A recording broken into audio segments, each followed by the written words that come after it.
Zdravo dragi moji, dobrodošli na kanal. U današnjem videu pokazat ću vam recept za jedan od najbržih i mojih omiljenih ručkova sa mlevenim mesom iz rerne. Prvo sam uzela jedan crni luk pa sam ga iseckala na jako sitno i stavila na tanjirić. A sada uzimam i jedan prazi luk i iseckat ću ga također na veoma sitno. Ukoliko nemate prazi luk možete njega slobodno izostaviti.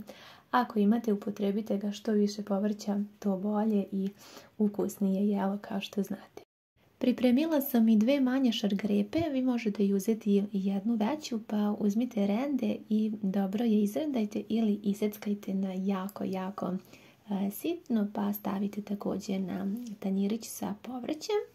Zatim imam i nešto malo svežeg peršuna pa ću njega da iseckam na sitno, a ukoliko nemate, naravno uvijek možete upotrijebiti suvi začin. I imam 2 čana belog luka, to ću također da usitnim na jako sitno. Beli luk dodajte po vašem ukusu, ovo je neka moja mera na ovu količinu. Spremila sam 400 g svinjskog mlevenog mesa i uzet ću malo da ga ovako izradim sa viljuškom. Uvek tražim da mi duplo samelju, da bude izuzetno mekano.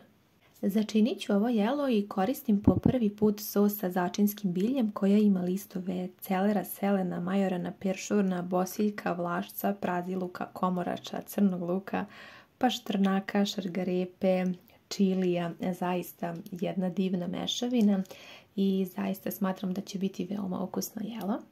Pored ove soli sa začinima koristit ću i italijansku mešavinu sušenog povrća. Ovdje ima origano, crni luk, šargarepa, bosiljak, majoran, ruzmarin, beli luk. Stavit ću 2 kašike, a vi možete koristiti suve začine po vašem ukusu. Dodala sam 1 jaje i sada ćemo sve da izmešam. Ove sam začine pronašla u DM-u i eto, prvi put ću ih isprobati i verujem da će biti ukusni. Javit ću vam svakako sada utiske kada budemo isprobali. Stavljam 1 malu kašiku ulja i 2 kašike jabukovog sirćeta. Ako koristite alkoholno sirće, dovoljna je 1 kašika. Dodajem crni luk i naše povrće koje smo pripremili. Zašto uvijek koristim sirće? Zato što ono omekša meso i bude izuzetno mekano. Pre nego što sam počela sa pripremom ovog jela, spremila sam 2 ovako okrajka ili pupuške od hleba i 2 tost hleba, pa sam ih ovako na jako sitno izmrvila, i pupuške i tost hleb. Uvijek ovo radim kada pripremam ovo jelo. I kako da ono bude mekano, uvijek upotrebim 200 ml toplog mlijeka, zagrajem ga da bude vruće, prelijem hleb sa time i onda ovako poklopim i za to vrijeme spremim sve ostale sastojke. Ovako malo promešajte i taman je ta mešavina dovoljno odstojala.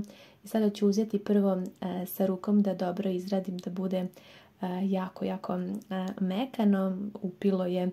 Hleb je upio mlijeko i dodajte unutra sa mesom i začinima, i ovo je još jedan način da meso ostane mekano. I sada uzmite rukom ili špatulom kako vam je lakše, pa ovo dobro izradite i sve sjedinite. Još ću malo posoliti po ukusu, vi probajte.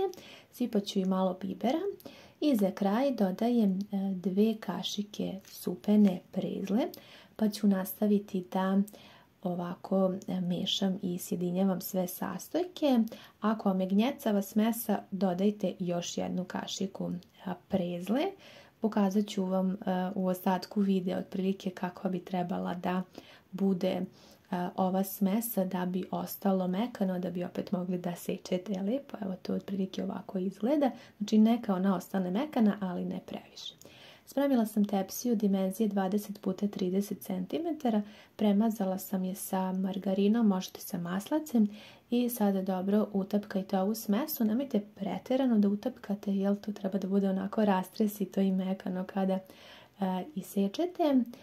Zatim ću da pospem sa pola kašike ulja i da premažem dobro ovo meso da bude sočno i mekano. Kao što vidite, ne koristim mnogo ulja, tačnije skoro pa jedva. I sada pospite sa prezlom. Ovdje sam sipala možda nešto malo manje od pune kašike prezle i svuda ravnomjerno ovako rasporedite. Ako vam negdje zafali prezle, evo kao što meni je ovdje sa strane, dodajte još malo i premažite, nemojte pretjerivati sa prezlom. I odnesite u zagrejanu rernu na 200 stepeni. Ovdje imam nekakvih 200 grama carske mešavine povrća, dodajem jednu kocku za supu, malo maslaca i preliću sa vodom i ovo ću također da odnesem u rernu, tako da ću imati i prilog povrće, a i meso. Sve zajedno stavite i ovo u rernu. Nakon nekakvih 15 ili 20 minuta povrće je gotovo, vi probajte.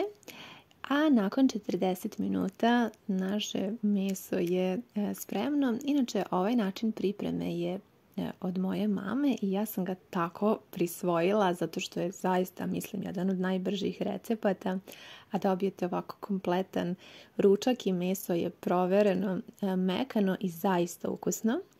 Što se tiče ovih začina, isprobala sam, imaju najviše ukus na celer, a s obzirom da ja obožavam celer, meni je preukusno, tako da od mene je jedna velika preporuka. Nadam se da vam se ovaj recept dopao, da ćete ga isprobati ako niste pravili na ovaj način. Hvala vam što ste pogledali video i ljubim vas sve puno.